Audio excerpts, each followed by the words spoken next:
供的部分的这个重要的这个工艺美术的作品，然后后面是家具业厂的作品，还有古琴。对，那请往里走。对。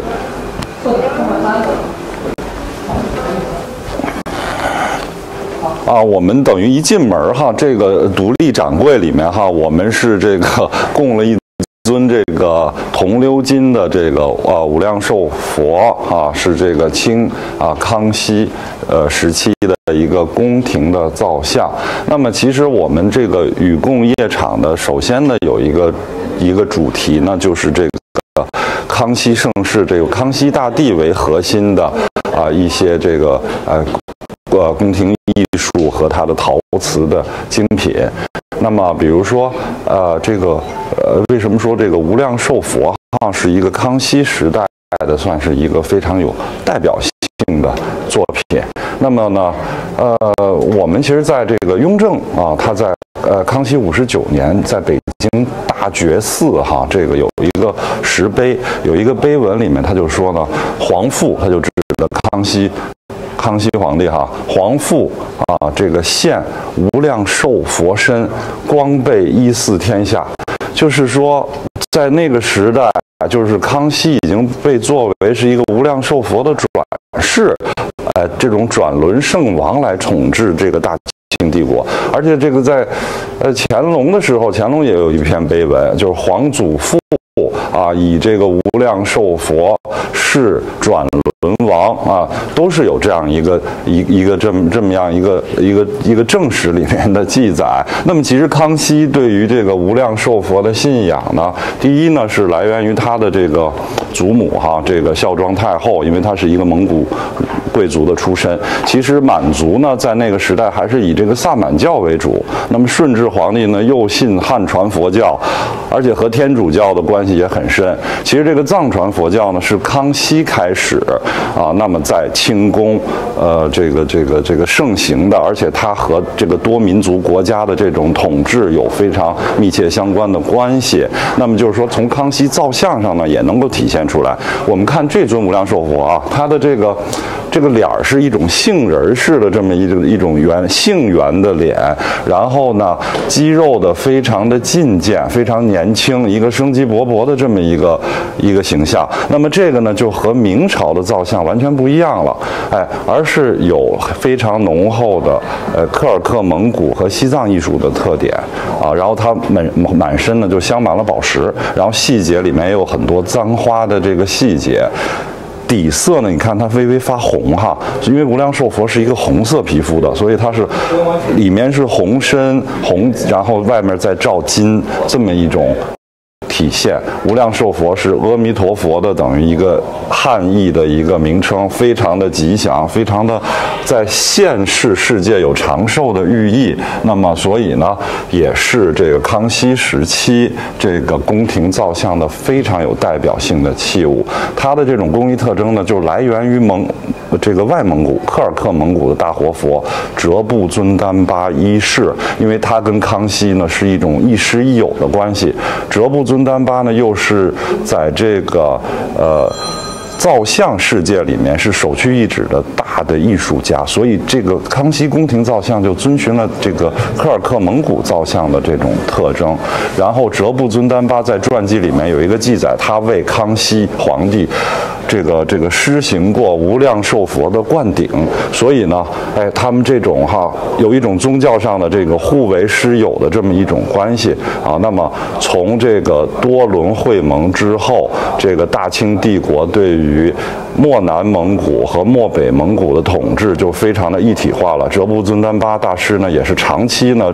这个驻锡在北京，所以呢等于是这种民族融合然后宗教融合的一个盛世的开始，也是同康熙信仰的这个藏传佛教所息息相关的。那么这件作品来源于这个也是一个欧洲的旧藏了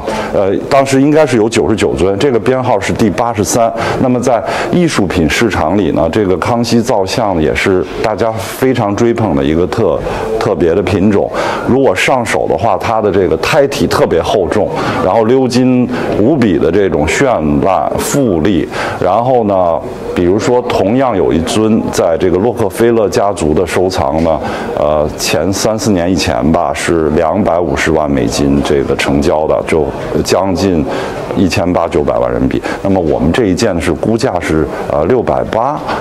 到800，所以呢，应该说是一个确实也是一个比较吸引人的一个价位。对，那么我们就挑一些重器吧。康熙王朝我们大概有3件作为一个主题，这个呢是一个这个紫檀啊，这个门板是紫檀鸡翅木，后百宝嵌，还有铜鎏金饰件的这么一个针，这篇文章的一个大的这个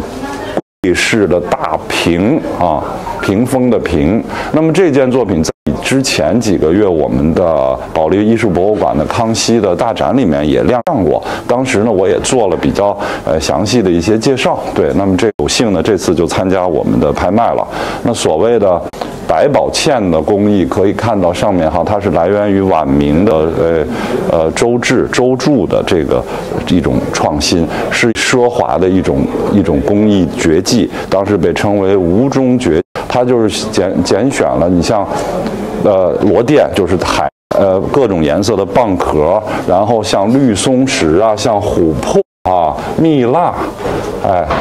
这个是孔雀绿的哈，孔雀石，然后有寿山石，红色的寿山石，然后有琥珀，有蜜蜡，然后有这种料器啊，然后青金石啊，然后用这种各种宝石类的呢，跟花卉的不同花鸟的特征来进行嵌和设计，所以无比的费工费料。那么在晚明的时候，认为是苏州地区最奢侈的一种工艺。那么康熙皇帝他的统治稳定了以后，他对于汉文化无比的尊崇，开始六下江南嘛，那么他把江南的这些绝技带入了宫廷的造办处。那么这个可以说是存世的体量最大的这种周制百宝嵌的一件这个家具。那么另外就是它有明确的康熙的纪年哈，这个康熙36年，岁在丁丑，孟夏之望啊，对。就是有一个明确的康熙36年的纪年。那么康熙36年呢，其实也是康熙盛世的一个这个达到一个巅峰状态的一个节点。因为呢，他呢曾经3征这个噶尔丹，就是漠西蒙古啊。康熙36年的这个春天呢，噶尔丹终于在这种败亡的过程中，他这个死掉了，所以这等康熙来说除掉了心腹大患。刚才我们说过，他和这个外古科尔克蒙古的那种关系，所以他就是把蒙古地区基本上都牢牢地统治在大清的这个版图。所以他的这个时候呢，他在政治上也达到了一个非常自信的状态。那个时间他已经也是去过江南了。那么所以这个就谈到这个大屏的内容了哈，它是一篇文章，是唐太宗时候的这个名臣张运古的这个大宝箴这篇给皇帝治国所进的一篇箴言啊，今来亡古哈，俯察仰观。为辟作福，为君实难。所以呢，他的核心思想就是说，做皇帝很难，为君难。那这个为君难的思想，我们知道在雍正的时候也是非常受到清宫皇帝的推崇。养心殿的哈，为一人治天下，岂为天下奉一人？其实这个思想就来源于这篇文章啊。这个之前我们有说过，但是他这个字呢是用小篆哈，秦篆，但是用银丝握进去的，然后再鎏金，所以也是无比的一种讲究和奢华的一种工艺，把这个整篇的文章哈都给它这个完全的在这个作屏上体现了。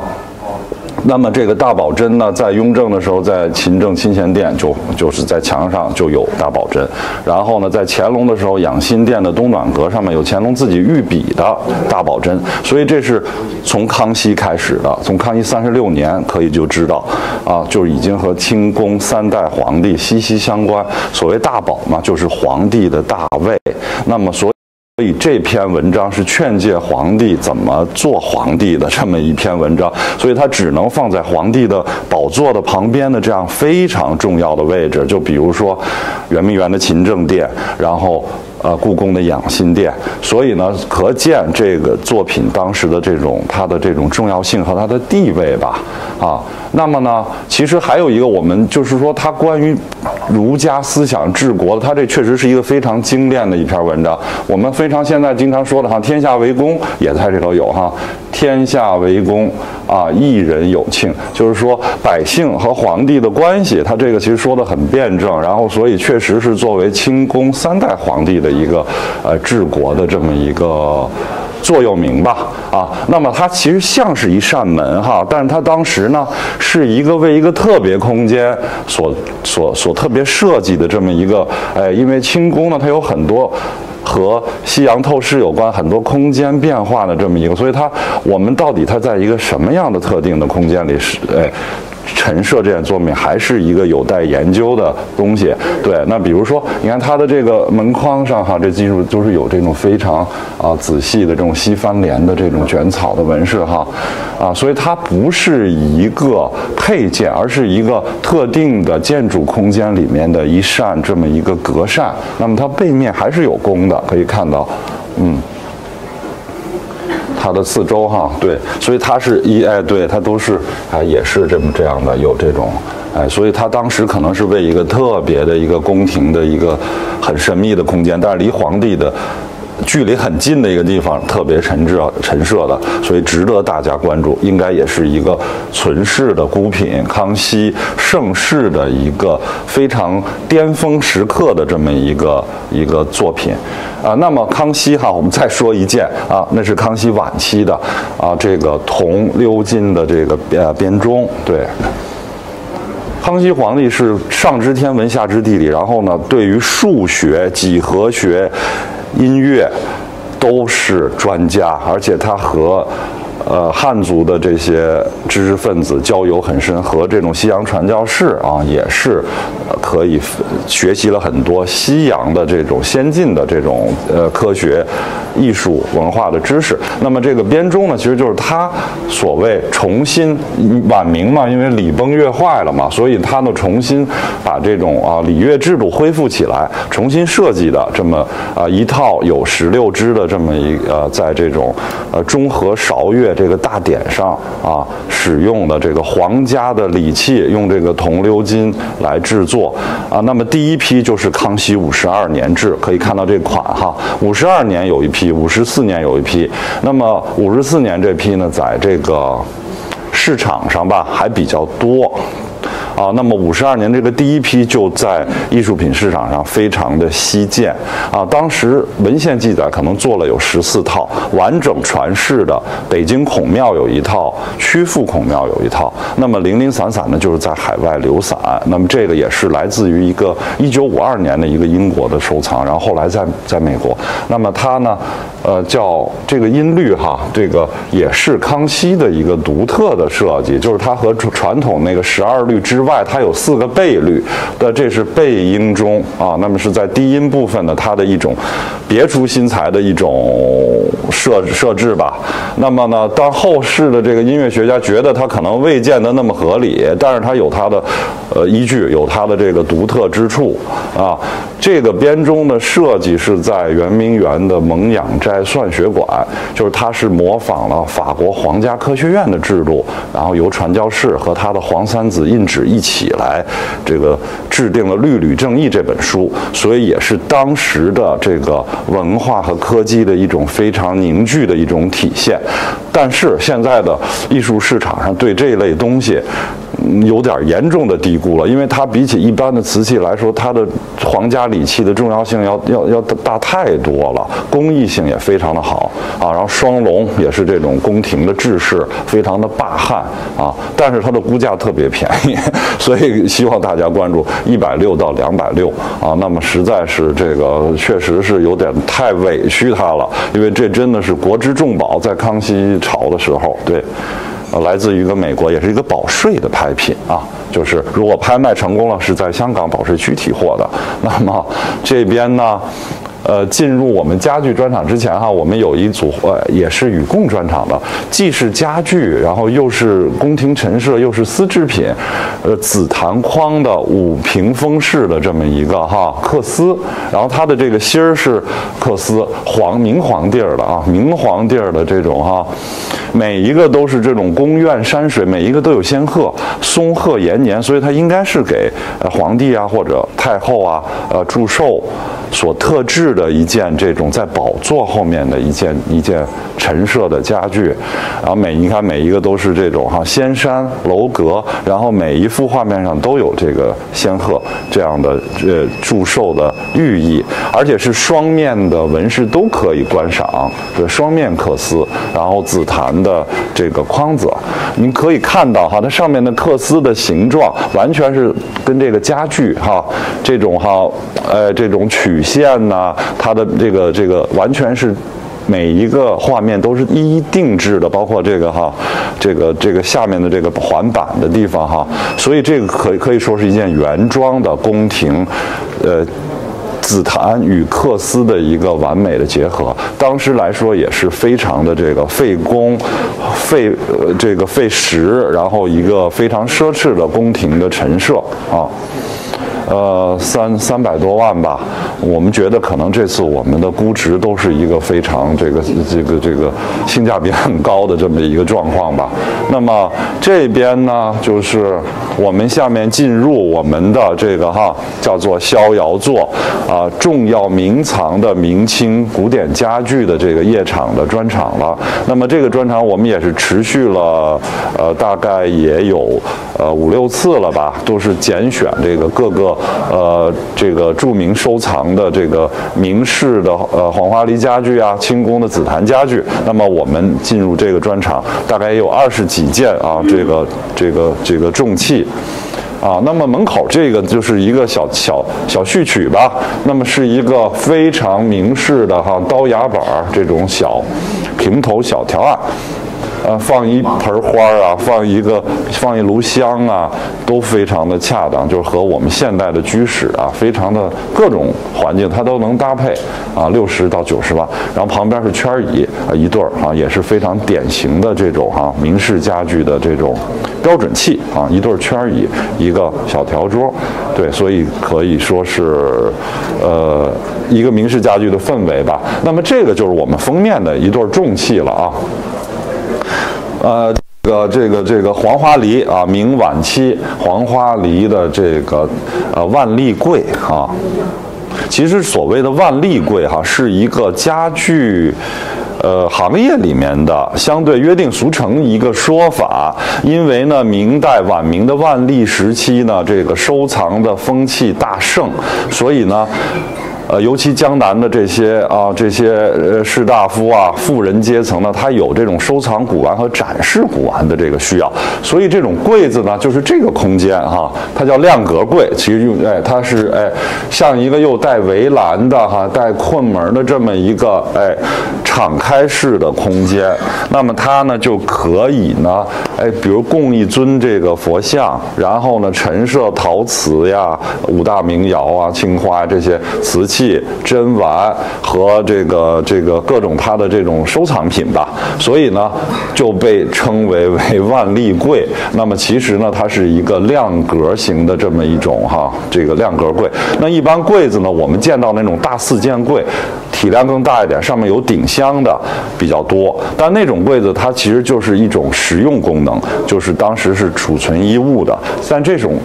呢，可能它是为鉴赏珍玩、储存珍玩来这个特别设计的，就是成双成对的，在我们公司的这个拍卖10几年的历史上还是第一次。对，那么这个面板、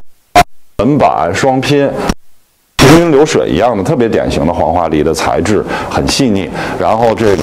对称的纹饰可能是个面板上面这种赤裸，再有一个进士特别的宽厚啊，待会儿可能可以拍到侧面，比一般的万历柜的尺寸都要大，然后都要厚啊。那么可能它装的珍玩也比较多，那么保存的状况也是很好，一直都在一个这优秀的藏家的手里，所以它非常干净漂亮啊。这个鬼脸纹，然后这种黄花梨的这种油性的这种细腻程度表现得非常的好啊。那么大概1500万到2000万的这个估价，应该说是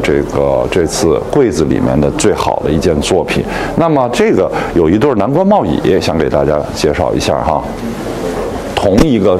来源的收藏像一个这个不带帽翅的这个宋明的这种官帽的形式啊，不出头。它叫南关帽椅啊，螭龙纹，选料特别的厚重啊，然后一块材料，然后对开，然后做这个靠背板啊。如果呢有机会坐上去，才知道这个设计的它的巧妙，它完全符合人体的工程学。就它的弧度进深，这个非常的大。然后呢，中间呢它一般都有一个联邦棍儿哈，它这个是没有的，很空灵。但是这个空间呢，用曲线的空间，然后达到了一个最大化，就是它非常的有雕塑感，非常有明式家具的这种简约的特性，但是又符合人体的工程学啊。和一般的南关帽椅的形制不一样啊，那么是一件非常独特的这么一个成双成对的这么一对南关帽椅啊，300到500万的这么一个估价。那么这一件呢，又是一个这厂里面的一个孤品了哈，样子就是一个这种鹿鼎的这么一个像一个大官皮箱一样哈啊，那么它这个上面你看这个金龙哈，它金龙是照金漆啊，照金漆的这种工艺啊。但是一般照金漆工艺的这种官皮箱，它都是软木的这种纯的这种漆做的，这个不是，这是硬木，是紫檀的啊，紫檀为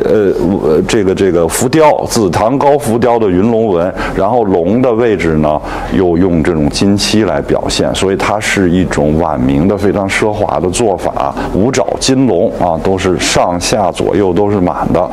那么中间看它有一个跟一个像一个神牌一样、神龛一样的哈，它没字儿哈，当时可能是贴或者是在刻，就是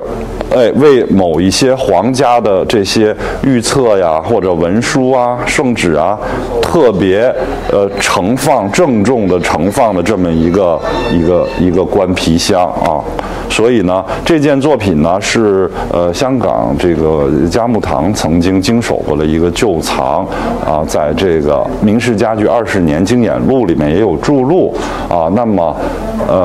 多位专家都说它是一件就是存世的孤品啊。那么如果是收这种箱子类的明式家具，这个可以说是非常难得一见的一件作品啊。